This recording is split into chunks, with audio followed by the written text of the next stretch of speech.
जय हिंद, जय भारत, जय श्री राम। ये विषय होगा, हर विषय का अलग अलग सुख शांति का है, लेकिन हम एक विषय अलग ये बताएंगे। आप लोग सुनो, सुख और शांति सही ढंग से कैसे मिलेगा। किसी भी विषय में हमें प्रेरणा इस बात से मिला और वास्तव में सदा लोग सुखी रहते हैं। कौन? जो अपने पैरों पर खड़े हैं, कि कोई भी विषय हो, सभी विषय में। आज हम और हमारा समाज अधिकतर दुखी क्यों है, अधिकतर परेशान क्यों है? हम सब एक दूसरे के अवलंबन के सहारे रह गए, परावलंबी बन गए। परावलंबी मत बनो, स्वावलंबी बनो, तभी सुखी रह सकते हो। ये 21 तारीख के रात का बात है। हमने देखा, हम इस समय उत्तर प्रदेश के जिला बहराइच, थाना सुजौली, ग्राम चहलुआ महरौआ में हूँ। कल रात में देखा कि 9 बजे, 9:30 बजे बिजली गई, लेकिन फिर जवान 1 घंटे के बाद दिया। करीब करीब 12 बजे तक यही तमाशा चलता रहा, इसकी कहानी चलती रही। बस 5 मिनट लाइट देना, 2 मिनट लाइट बिजली देना, उसके बाद काट देना। तो हमें समझ में आई बात कि आखिर क्यों है ऐसा, हम लोग सुखी कैसे हो सकते। तो ये हमारे प्रधानमंत्री बात कहते हैं, स्वावलंबी बनो, लेकिन हमारा समाज सुनता नहीं, समझता नहीं। हम ये कहेंगे कि आप लोग इसके लिए आत्म स्वावलंबी बनने के लिए, स्वावलंबी बनने के लिए क्या करना है, परावलंबी मत बनो। बिजली विभाग के कुछ ऐसे, हर विभाग के हर विषय में कहाँ कहाँ तक नाम गिनती करा। दवा के लिए जाओ, हाँ यही बात। कोई कारीगर के पास जाओ, वही बात। बिजली विभाग का वही बात। हम लोग नहर के सहारे रह गए। ठीक है, नहर का सहारा रहो, लेकिन बहुत से ऐसी चीज़ें हैं हम लोग आत्म स्वावलंबी बन सकते हैं। जैसे बिजली का झंझट नहीं था पहले, हम लोग अपने व्यवस्था से, जुगाड़ से हवा की व्यवस्था बनाते थे। लेकिन अब तो आ गया सौर ऊर्जा प्लेट।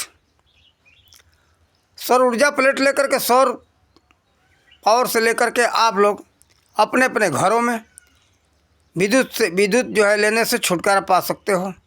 कोई टैक्स का नहीं। एक बार पैसा खर्चा हो गया, 40-50 हज़ार, 1 लाख, 1.5 लाख जो भी है, उसमें आप अगर 50 हज़ार खर्चा करते हो तो आधा हॉर्स पावर का मोटर भी चला सकते हो, बिजली भी, बत्ती भी जला सकते हो, पंखा भी चला सकते हो।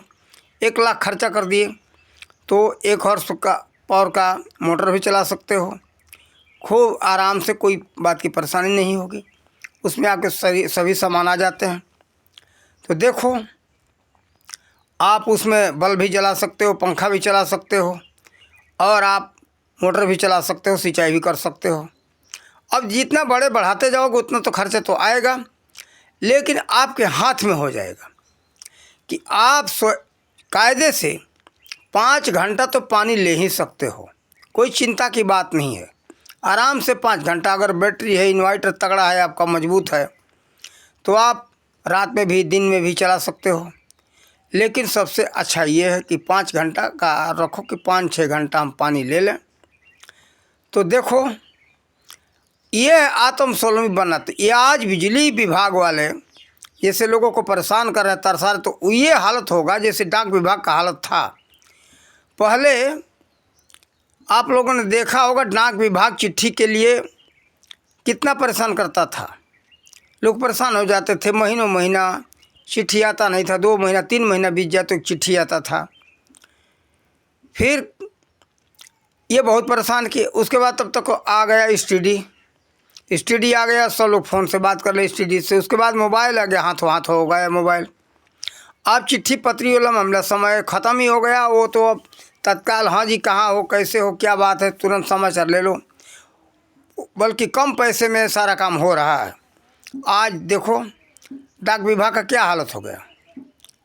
तो डाक विभाग पहले अपना रवैया खूब अच्छा दिखाया कि हाँ हम अच्छे हैं, फिर बाद में इतना ख़राब कर दिया कि लोगों को परेशानी होता था।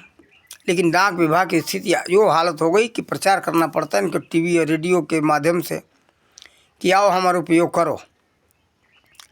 देखो, इसी तरह से सभी हम विभाग के बात करते हैं। सब लोग अपने अपने पैरों पर खड़े हो जाओ, कोई विभाग का ज़रूरत नहीं। और कोई भी जो जैसे देखो हॉस्पिटल है, दवा के लिए कोई परेशान हो रहा, दवा का खुद अनुभव रखो, खुद अपना कार्य करो। प्राचीन काल में तो यही था, सब लोग आत्मस्वावलंबी होते थे, सभी कार्य जानते थे, सभी कार्य जो है विद्यालय में पढ़ाया जाता था। 2 फरवरी 1835 के पहले का ऐसा इतिहास बता रहा है। और वैसे तो कायदे से देखा जाए तो 1193 के पहले भारत में इतनी विद्याएं अच्छी थी कि भारत सोना का चिड़िया कहा जाता था।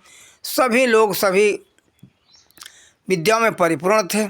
उस समय भारत में कोई परेशानी नहीं थी, गरीबी नहीं थी, किसी के ऊपर कोई निर्भर नहीं था, सब लोग आत्मस्वावलंबी थे, परावलंबी कोई नहीं था।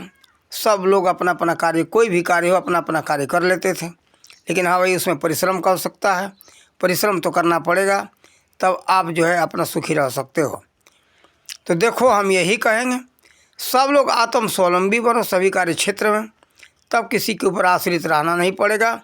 आप दुखी नहीं रह सकते हो, सुखी रहोगे, आनंद में रहोगे, कोई परेशानी नहीं होगी। तो हम सभी विषयों में आज कोई भी कार्य ले लो, हम दूसरे के ऊपर, चलो इस कारीगर के पास, अरे कारीगर के पास क्या जाना, आप भी मनुष्य हो, हम भी मनुष्य, हम आप सीख सकते हैं। आज हमें खुद हम देखते हैं कि जो कार्य हमको नहीं आता है, मजबूर होकर के हमको सीखना पड़ता है। और सीख करके हम जब उस कार्य में निकल जाते तो न पैसा देना, न किसी का सिफारिश करना। आप तो सिफारिश भी करो, पैसा भी दो, परेशानी होता है।